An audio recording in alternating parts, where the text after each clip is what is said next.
Hey everyone, welcome back. Ready for another deep dive. Today we're going to get up close and personal with Vishnu. Oh, yeah. We're talking about the Hindu god of preservation, the one. Mm-hmm. And we've been digging into this book, Inside the Mind of a God. Fascinating stuff. What the author does here, taking this iconic figure like Vishnu and giving us this portrait of a being racked with doubt. I know, right? You'd think a god, especially one in charge of, keeping the entire universe from imploding. Right. Talk about job security. Exactly. You'd think he'd have it all figured out. Yeah. But instead, he's looking around at the cosmos and he's like, hold on a second. Is this whole balance thing really all it's cracked up to be? It's like he's questioning the very foundation of his existence. Like, what if by imposing cosmic order, he's actually preventing the universe from reaching its full potential? Kind of makes you think about our own lives, How often do we cling to routines, to the familiar, even when it's not really serving us? It's that fear of the unknown, right? Even when the known is getting kind of boring. Exactly. It's like choosing between a perfectly manicured garden versus a wild, untamed forest. Ooh, I like that.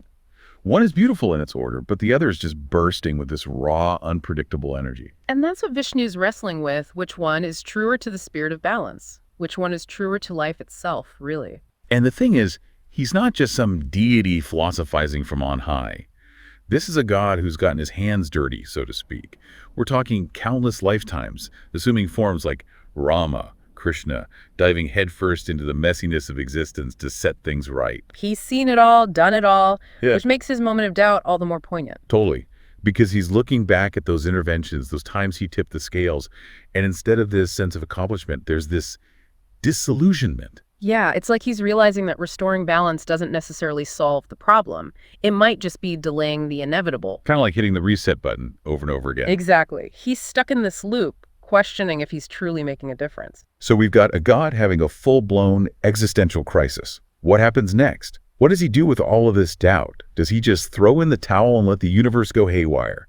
So we left off with Vishnu, seriously questioning his whole cosmic gig, right? I mean, Yep. talk about a crisis of faith. And this is where the story takes a turn for well, let's just say it gets pretty intense. Intense how? What happens when a god starts doubting himself? The author describes this vivid vision, right? Vishnu is suddenly overwhelmed by this image of the universe, but it's completely unhinged, totally out of whack because his influence is gone. Oh man, okay, I'm already getting nervous. Paint us a picture. What does a Vishnu-less universe look like? Total chaos. I mean, think stars collapsing in on themselves, galaxies smashing into each other, the fabric of existence, unraveling at the seams. It's the ultimate nightmare scenario, Yeah, I'd say so. So what does Vishnu do?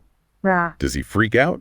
Does he run back to his cosmic post and try to put everything back in order? It's interesting. You'd think he would, right? But that's what's so insightful about Inside the Mind of a God.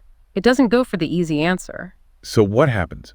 What does he see in all that chaos that changes his mind? He has this realization that balance, true balance, isn't just about following some cosmic rule book. It's not like he's getting graded on a curve or anything. Exactly. It's not about that at all. It's No. way more profound. He sees that balance is actually the very foundation of existence itself.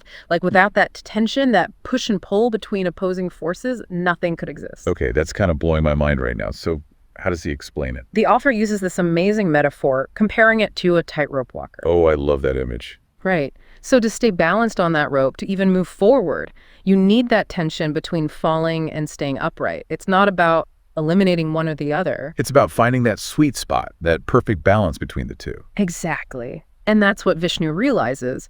His role isn't to eliminate chaos or to prevent change. It's to create the conditions where those things can exist without, destroying everything. So it's forest fires are destructive, but they're also part of a natural cycle of renewal and growth. Exactly. And it's not just about the big stuff like forest fires or, the fate of the universe. It applies to our own lives too, wouldn't you say? Totally. It's we're all just trying to find our footing amidst the chaos. But does Vishnu actually make peace with all of this? I mean, it's one thing to understand it intellectually, but to really internalize it, to accept it on a cosmic level. Well, that's the question, isn't it? And that, my friend, is where his real transformation takes place. He goes from feeling like this cosmic janitor, right? Always cleaning up the mess, to something more like a shepherd, guiding his flock. Well, I like that. So he's not trying to control everything. He's creating a space for it all to exist. The good, the bad, the beautiful, the messy. Exactly. And by doing that, he finds this sense of peace, a sense of purpose that goes way beyond just maintaining order. Wow, that's pretty profound stuff. But where does that leave us? We're not deities grappling with the fate of the universe, right? True, but that's the beauty of mythology, isn't it? These stories, these myths, they act as this mirror, reflecting these timeless truths back to us, even in our everyday lives. So we've journeyed with Vishnu as he's gone through this incredible transformation, right? From doubting everything to this really profound understanding of his place in the cosmos. It's quite a journey, but I think where it gets really interesting is when we start to think about what it means for us. Right, because let's be real, we're not out here holding the universe together with our minds. Definitely not, though some days it feels like it. Go tell me about it. But seriously, how do we take these big cosmic ideas and apply them to our own lives with all their messy everyday challenges? I think it goes back to that metaphor of the tightrope walker. Oh yeah, that was such a good one. It's about finding that balance between the opposing forces, not trying to eliminate one or the other. So instead of freaking out every time things get chaotic, which, let's face it, is pretty much a daily occurrence. Right, life is messy. Exactly. So instead of fighting it, we should just accept it. Lean into the chaos. In a way, yes. It's about recognizing that those seemingly opposite forces like joy and sorrow, order and chaos. Even creation and destruction. Exactly. They're not actually opposites. They're two sides of the same coin, intertwined, inseparable. It's like without the lows, the highs wouldn't feel as high. Precisely. And sometimes it's those moments of chaos, those unexpected disruptions that lead us to the most growth, the most profound insights. Just like Vishnu staring into that cosmic abyss and realizing that true balance isn't about control. It's about creating a space where everything can exist. And isn't that kind of liberating? Knowing that we don't have to have all the answers, that we don't have to micromanage every aspect of our lives? It's like giving ourselves permission to let go a little bit, to trust the process. Exactly. And maybe, just maybe, by doing that, by embracing the uncertainty, we open ourselves up to possibilities we could never have imagined. Wow. I love that. So next time you're feeling overwhelmed, remember Vishnu, our friendly neighborhood cosmic tightrope walker. Embrace the dance of life. I love it. And on that note, we're going to have to wrap things up. Thanks for joining us for another deep dive. Until next time, keep exploring, keep questioning, and as always, keep an eye out for those cosmic lessons hiding in plain sight.